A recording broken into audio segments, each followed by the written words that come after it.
Galloways Support through sight loss. Galloways get active.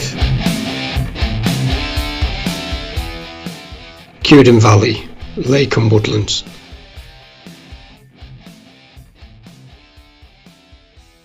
Hello everyone, James and Jane here again from Galloways, bringing you on another of our video walks. This time we're back in Cuerden Valley.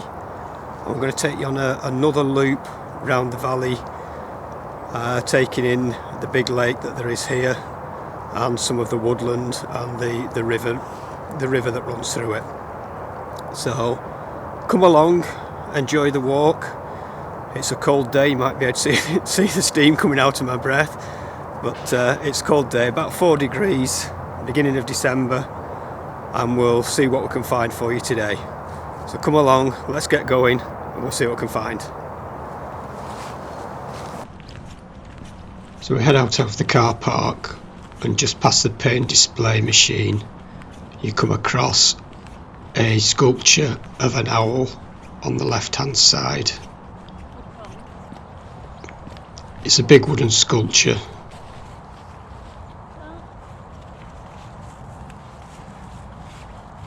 It's an owl perched on a log.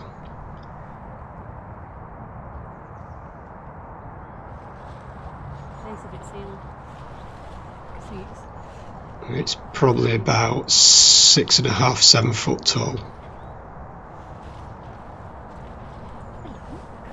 So leaving the owl behind, we head down the road past the cafe. Just currently closed because of COVID. Got views across the valley.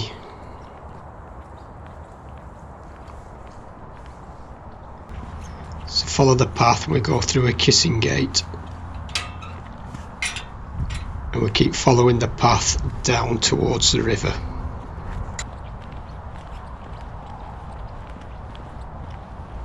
This is a nice tarmac track, this path.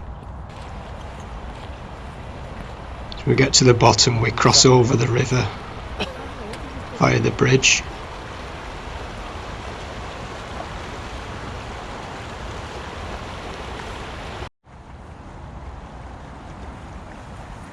So across the river, we take the path on your left, heading up towards the lake. And then there's another track on your left which skirts round the picnic area. So we take that path. And this path can be a bit soggy and muddy in places. So we just follow it past the picnic benches and then we come to some steps on your right hand side.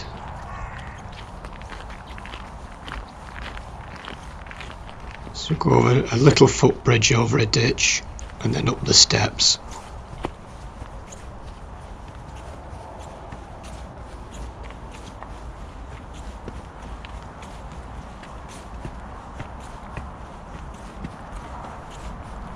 As you get to the top of the steps, you join another path and you've got a view over the lake.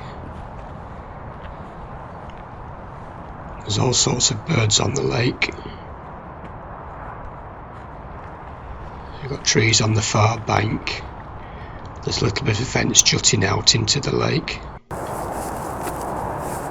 There's a close-up of a heron which was right on the opposite side of the bank.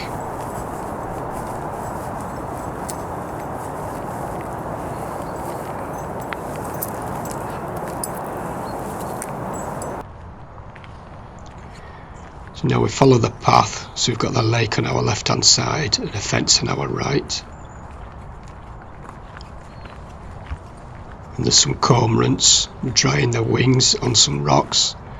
Cormorant is a big blackish bird. You usually see them at the sea, on the sea cliffs.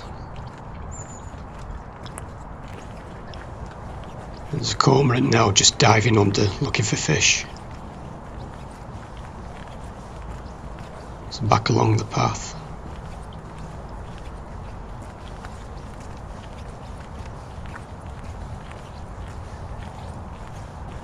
We're now showing a female goosander, which is a diving duck that feeds on fish. It's got a long, thin beak that's curved at the end. It's a greyish bird with a brown head. It's about the size of a mallard but more slender. So onto the main path, we take a track that leads to our right hand side through some mixed woodland.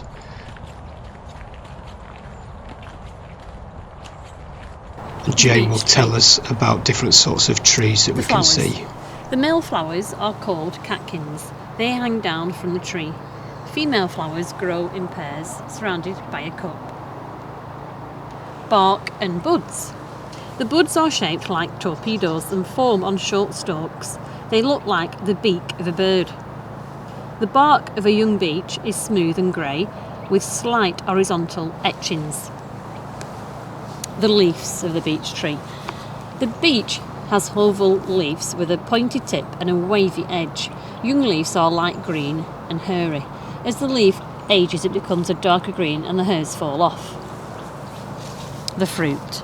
The female flower cup becomes woody after pollination and encloses one or two nuts. These cups are known as beech mast.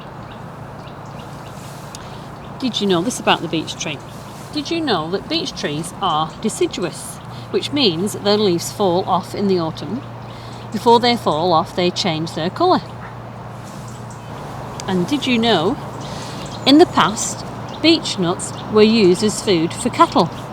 They are eaten by forest mammals such as the wood mouse as part of their diet. And did you know, I like this bit, the beech tree is associated with femininity and is considered the queen of British trees. So we go on following the path as it weaves its way round through the woodland.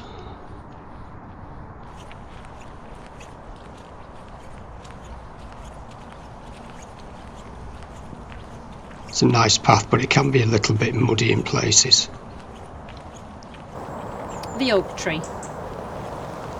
The flowers. The flowers are long, hanging, greeny yellow catkins that are wind pollinated. The bark and the buds. Buds are rounded and in clusters. The bark of the oak is silvery brown and smooth and becomes more rugged with deep fissures as the tree gets older.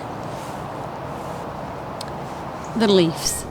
The oak has a very distinctive leaf with 4 to 5 deep lobes with rounded smooth edges on a short leaf stalk.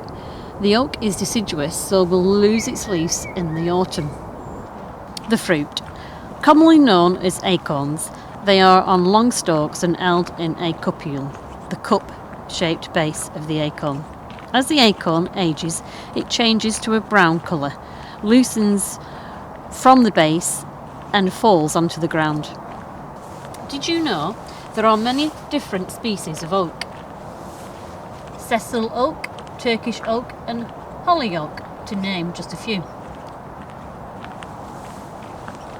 Did you also know that acorns are not produced until the tree is at least 40 years old? The greatest number of acorns will be produced between 80 and 120 years. Most acorns will never get to germinate as they are a rich source of food for lots of woodland animals such as the squirrel.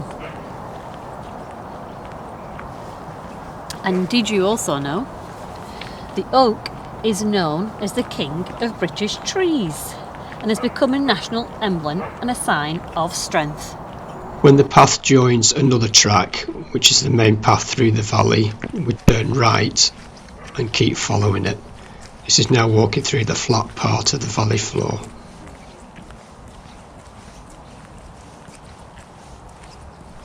Through the woods, the river is on our left hand side.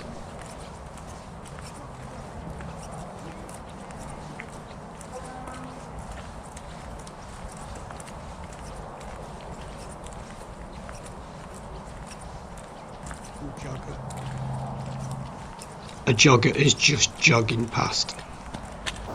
The Scots Pine tree. Flowers.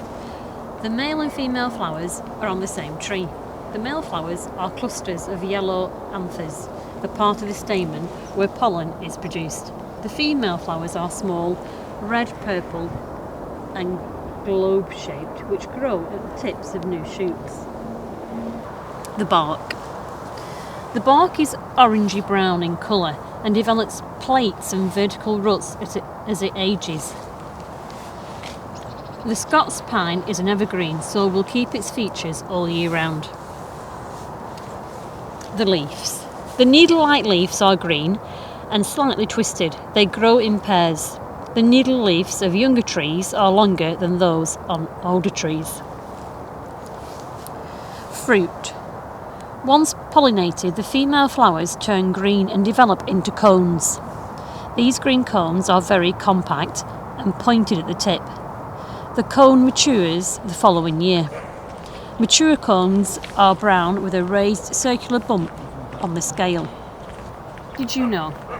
At Cuerden Valley Park there is an area called the Pinetum, spelt Pinetum. A pinetum is a plantation of pine trees for scientific or ornamental purposes. And there are numerous species of pine in the Cuerden Valley Park. And did you also know that the Scots Pine is the only truly native pine in the United Kingdom? In 2014, a consultation in Scotland voted for the Scots Pine to be adopted as their national tree.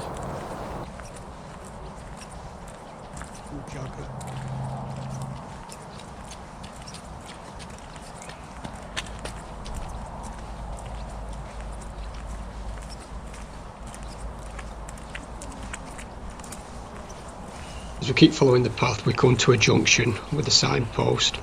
We take the path on the left hand side, which leads over a nice ornate bridge over the river.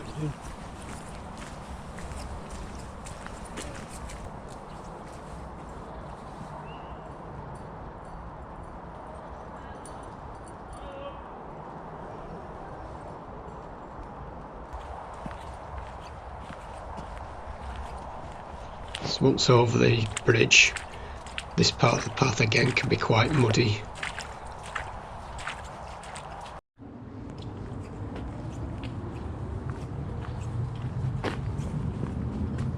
We follow the path up the hill, which goes through a gateway that leads to the monkey puzzle. The monkey puzzle. Did you know the monkey puzzle was introduced to Britain in the Victorian era? It was the Victorians who gave it its common name, as they thought the monkey would be puzzled how to climb its spiny, spiralling branches. The male flowers of the monkey puzzle, called catkins, usually only appear after 150 years of growth. They are 10 centimetres long with clusters of green stamens which turn yellow and then brown at the end of summer. The female flowers, catkins, are spiny cones which appear after 50 years of growth. The bark on the monkey puzzle is smooth, purple-brown in colour, and develops horizontal roots as it ages. As the lower branches fall from the tree, an eye shape is left on the bark. The monkey puzzle is an evergreen, so will keep its features all year round. The fruit on the monkey puzzle is a green cone with gold hair-like edges that grow on the tips of the branches. The cones ripen over 2 or 3 years and turn brown, releasing large brown seeds. The leaves of the monkey puzzle are spiky, stiff, leathery, glossy and triangular in shape. They are arranged as a spiral around the trunk and are broad at the base with a thin, sharp tip. Did you know the base of a large tree can resemble an elephant's foot? And if you're here at Cuerden and you see the monkey puzzle, you'll be able to look at it and feel it, and I'm looking at it now and it looks like an elephant's foot. And did you also know the seeds of the monkey puzzle are edible and delicious when toasted? Many of our native birds, such as the jay, will eat them as part of their diet. So leaving the monkey puzzle behind, we follow the path which comes to a bench. We take a path on our left hand side which leads uphill towards an old stone wall that has all sorts of different ferns growing out of it.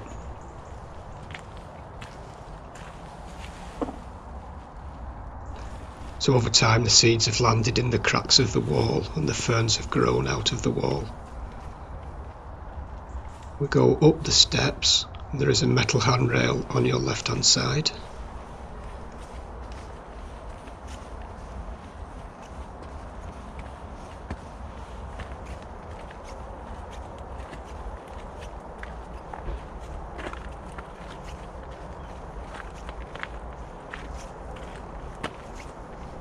And this will lead to an area where there's another wooden sculpture in a tree stump.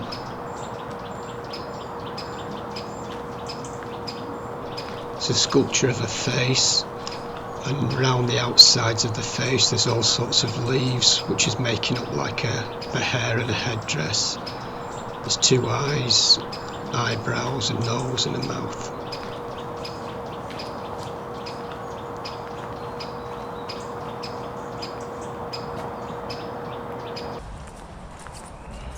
So leaving the sculpture behind, we follow the path which will eventually lead back in towards the car park where we started.